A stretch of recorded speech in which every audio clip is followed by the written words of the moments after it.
Hello मेरे प्यारे दोस्तों, तो कैसे हो आप सब। आज मैं आप लोगों को एक कहानी सुनाने जा रही हूँ। मेरा नाम रश्मि है। मेरी शादी एक बहुत अच्छे घर में हुई थी। मेरे पति तो लाखों में एक थे। उन्होंने मैं अपने आप को बहुत भाग्यशाली मानती थी कि मुझे ऐसा पति मिला। मुझे बहुत प्यार करते थे। हमारा एक लड़का और लड़की है। हमारी शादी को करीब 16 साल हो गए थे। हर खुशी मुझे उन्होंने दी। मैं भगवान से अपने लिए इससे अच्छा पति नहीं मांग सकती थी। मेरी लड़की 14 साल की है और लड़का 10 साल का है।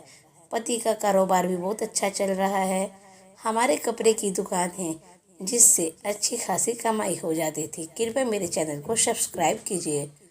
मुझे जीवन से कोई शिकायत नहीं थी, लेकिन फिर उसको वह हुआ जो मैंने कभी सपनों में नहीं सोचा था। मेरे पति एक दिन मुझसे कहते हैं कि उन्हें किसी से प्यार है, वो उससे शादी करना चाहते हैं। एक दिन अचानक ही यह बात उन्होंने मुझे बताई। शुरुआत में मुझे लगा कि वो मजाक कर रहे हैं, लेकिन फिर थोड़ी ही देर में के बाद समझ गई कि वो सच बोल रहे हैं। वो मेरे पति है। कब सच बोल रहे हैं कब झूठ, इस बात का मुझे अच्छे से पता चल जाता था। लेकिन इतने दिनों तक मैं कैसे धोखा खाती रही। उनकी शादी के बाद अफेयर चलता रहा और मुझे पता भी नहीं चला। या तो वो झूठ बोल रहे थे या बहुत चालाक थे, जो इतने दिनों तक मुझसे छिपा सके। मेरे मन में यही सब चल ही रहा था कि वो बोले कि उन्हें तलाक चाहिए। आगे की कहानी सुनने के लिए कृपया मेरे चैनल को सब्सक्राइब करो। दोस्तों प्लीज़ मेरे चैनल को सब्सक्राइब और लाइक शेयर करो। शादी के 16 साल बाद उन्हें तलाक चाहिए। मैंने कहा कि आप पागल हो गए, क्या बोल रहे हो, कैसा अफेयर, आप झूठ बोल रहे हैं। वो बोले कि नहीं, मैंने कल उसे बुलाया है, तुम खुद मिल लेना। मैं चाहता हूँ कि हम जिस तरह से रहे हैं उसी तरह से अलग भी हो जाए। मुझे कोई तमाशा नहीं चाहिए। तुम्हारी और बच्चों की भी जिम्मेदारी मैं लूँगा। तुम उसकी चिंता मत करो। आज मेरा दिल बेचैन होने लगा था। मैं सोच रही थी कि ये सब जो ये बोल रहे हैं झूठ हो, लेकिन मेरे मन में शंका और डर आ गया था, कहीं ये सब सच ना हो। उस रात मुझे अच्छे से नींद नहीं है। सुबह होते ही मेरी नज़र उन पर थी। फ़ोन पर बात कर रहे थे, पूछ रहे थे कि कब आओगी। मैं तब भी सोच रही थी कि ये सब मजाक हो। कुछ देर बाद दरवाजे पर बेल बजी। वो दौड़ कर दरवाजे पे आए और सच में एक लड़की दरवाजे पर खड़ी थी। वो अंदर आई। उस लड़की को मैंने पहले नहीं देखा था, लेकिन वो सुंदर थी। उसकी उम्र 26 साल की थी। मुझे इस बात का यकीन नहीं हुआ था कि मेरे पति ने उससे मुझसे मिलाने के लिए कहा कि यह दिव्या है। मैं अपने काम के सिलसिले से जब बाहर गया था तब मेरी मुलाकात इससे हुई। फिर हमें पता ही नहीं चला कि हम कब एक दूसरे से प्यार करने लगे। उसे देखकर मैं अपने कमरे में चली गई। 16 साल का विश्वास और प्यार इस तरह से टूटेगा मुझे नहीं पता था। मैं शायद उम्र के साथ उनके प्रति आकर्षण कम हो गया था। वह कुछ घंटों के बाद कमरे में आए और बोले कि मैं फिर दोहराना ना देता हूँ कि हम अच्छी तरह से अलग होते हैं। किसी तरह का ये नाटक मैं नहीं चाहता हाँ। उनके ऐसा कहने पर मैंने कहा कि ये सब आपको नाटक लग रहा है, क्या हो गया है आपको, आप तो ऐसे नहीं थे, ये कौन सा रूप आपने मुझे दिखाया। वह बोले कि मैं तलाक के पेपर रेडी करवाता हूँ। दिव्या कहती है कि हम जल्दी से शादी कर लें। मैंने भी उन्हें कहा कि आपको जो करना है करें, मैं आपको तलाक नहीं दूंगी, मैं इसी घर में रहूंगी। वैसे उन्हें अपना फैसला सुना दिया था, पर मुझे पता नहीं था कि वो कुछ इस तरह का करने वाले हैं। अगले दिन से वो रोज़ दिव्या को घर बुलाने लगे। मेरे बच्चे बड़े थे, अब सारी बात समझने लगे थे। मुझसे तलाक के लिए वो इस हद तक जा सकते हैं कि उन्होंने उसका मुझे पता भी नहीं था। घर में एक 14 साल की लड़की है, उन्हें बिल्कुल भी शर्म नहीं आ रही थी।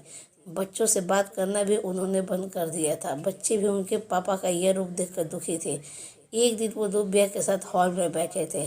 हमारी लड़की से उन्होंने पानी मंगवाया। पानी लेकर वो गई और गलती से पानी दिव्या के ऊपर गिर गया। मेरे पति ने उस दिन हद कर दी। वो दिव्या के लिए मेरी लड़की पर हाथ उठाने वाले थे। मैंने उन्हें यह करता देख लिया और वहीं से उन्हें जोर से कहा, ये क्या कर रहे हो, पागल हो गए हो। मैं जानती हूँ तुम ये सब क्या कर रहे हो तलाक के लिए। ठीक है, अब तुम इस हद तक जा रहे हो कि मैं तुम्हें तलाक दे ही देती हूँ। उसी समय मैंने अपने और बच्चों का सामान बांधा और अपने घर चली गई। एक ही इतना कैसे बदल सकता है? जो अपनी पति, पत्नी और बच्चों पर जान छिड़कता था, अब वो उन्हें देखना भी पसंद नहीं कर रहा। मैं अपने घर थी, उनका फ़ोन मुझे आया। कहा कि तुम्हारी और तुम्हारे बच्चों की जिम्मेदारी अभी भी उठाऊंगा। कुछ भी ज़रूरत हो तो मुझे फ़ोन कर सकती हो, मैं पैसे भिजवाता रहूँगा। मैंने कहा मुझे तुम्हारे पैसे की कोई ज़रूरत नहीं है, इसी के दम पर तुमने उस लड़की को इम्प्रेस किया है। मैं अपने बच्चे को संभाल सकती हूँ। उम्र के इस पड़ाव पर आकर इतनी अच्छी लाइफ जीने के बाद मुझे फिर काम करना पड़ेगा, इसका मुझे अंदाज़ा नहीं था। ज़िंदगी कब आपको उठाकर पटक देगी, इसका आप अंदाज़ा भी नहीं लगा सकते। मुझे भी इतने सालों तक उनके साथ रहने के बाद कपड़ों का अच्छा अनुभव हो चुका था, इसलिए मैंने भी अपने घर के कपड़े का काम शुरू करना चाहती थी। मैं उस इंसान के पैसे नहीं लेना चाहती थी। उनका फ़ोन मुझे आता रहता, बोलते कि तुम मुझसे पैसे ले सकती हो, नया काम शुरू करना है तो मैं पैसे दे दूँगा। लेकिन मैं नहीं मानी। मैंने कहा आप हमारी नहीं तलाक की चिंता करो। समय निकलता रहा, मैंने अपने बूते पर थोड़ा कुछ शुरू किया, लेकिन हमारे घर वाले मुझे सपोर्ट कर रहे थे। कुछ समय के लिए उनका फ़ोन आना बंद हो गया। मैंने इस बात पर ध्यान भी नहीं दिया कि अब उनसे बात भी नहीं करना चाहती थी। तलाक में अभी कुछ समय था। मैंने उन्हें कहा था कि जब भी आप बोलोगे मैं आ जाऊंगी, जहाँ साइन करना है कर दूंगी। मैं अपने काम पर ध्यान देना शुरू कर दिया। मुझे कुछ माल खरीदने के लिए बाहर जाना था। इतने दिन उनके साथ रहने पर मुझे ये पता था कि क्या खरीदना है और कहाँ से खरीदना है।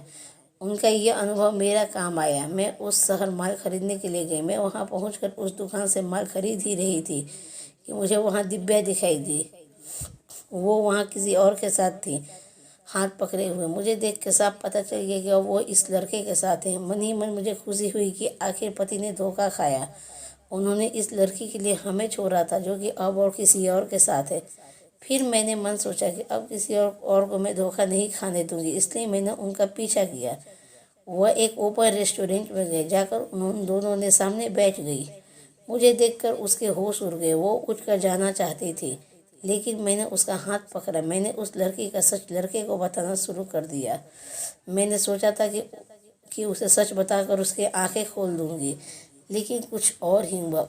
उसने जो मुझे बताया उससे मेरे पैरों तले ज़मीन निकल गई। मैं वहाँ से भागते हुए कैसे भी अपने पति के पास जाना चाहते थे। मैं उनके घर गई। वहाँ नौकर ने मुझे बताया कि वो अभी एक अस्पताल में है। अस्पताल उनके घर से ज़्यादा दूर नहीं था, बड़ा अस्पताल था। मैं वहाँ गई। रिसेप्शन पर उनका नाम बताकर मुझे उनके कमरे का नंबर पता चला। मैं कमरे में गई। वहाँ उनका दोस्त था। उन्होंने आंखें बंद कर रखी थी। मैं उनके हाथ पर हाथ रखा तो उन्होंने आंखें खोली। मेरे आंखों में आंसू रुक नहीं रहे थे। मैंने कहा कि क्या ज़रूरत थी ये सब नाटक करने की, मुझे पहले क्यों नहीं साफ साफ बताया। मेरे पति एक गंभीर बीमारी से जूझ रहे थे। वो हमारी ज़िंदगी से दूर जाना चाहते थे ताकि उन्हें कुछ हो जाए तो हमें ज़्यादा दुखी ना हो। उनकी इसी दोस्त ने उनके कहने पर इस लड़की के साथ मिलकर ये नाटक करवाया था। मैं अब उनके पास बैठकर घंटों रोती रही। बच्चे को भी मैंने बुला लिया। अब हम उनके साथ ही रहेंगे। अभी उन्हें हमारी और हमारे परिवार की सबसे ज़्यादा ज़रूरत है। हे भगवान, मैं भगवान से दुआ कर रही हूँ कि वो हमारे साथ ही रहे और कुछ ना हो। मुझे विश्वास है ऐसा ही होगा। आपको ये कहानी कैसी लगी नीचे कमेंट बॉक्स में ज़रूर बताइए। इसी तरह की कहानी सुनने के लिए कृपया मेरे चैनल को लाइक, सब्सक्राइब, शेयर और कमेंट करें। तब तक के लिए धन्यवाद।